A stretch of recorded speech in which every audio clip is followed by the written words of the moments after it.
CURDS has made a number of contributions that I think are really significant to the field of regional studies.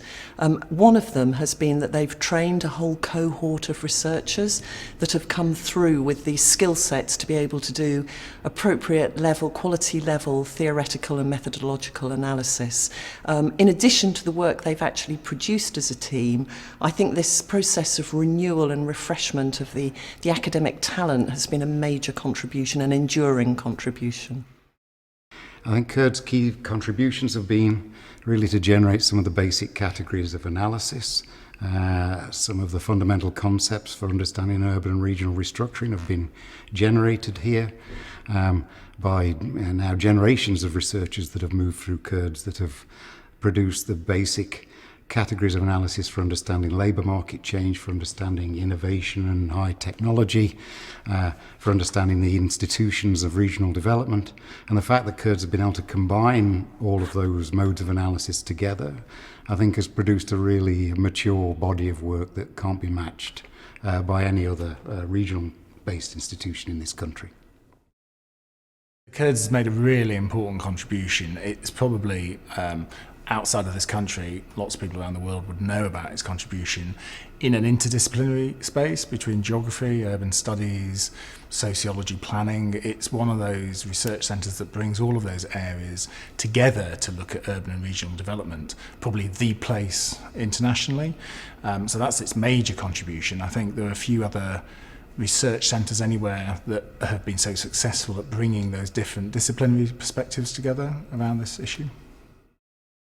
CURDS has made an enormous amount of contributions to our understanding of not just economic geography, but how firms, how individuals, and how governments interact in particular territories. In that respect, one of the main contributions have come in the areas of innovation, especially in the link between universities and innovation. There has been a lot of contributions on our understanding of how services work. There has been phenomenal addition to our knowledge in terms of how finance works and the territorialization of finance. But I would like to highlight some of the work that I've been conducting here with people at CURDS on local and regional development, putting local and regional development and looking at different forms of approaching local and regional development that are much more adapted to local contexts and can yield better results for everyone.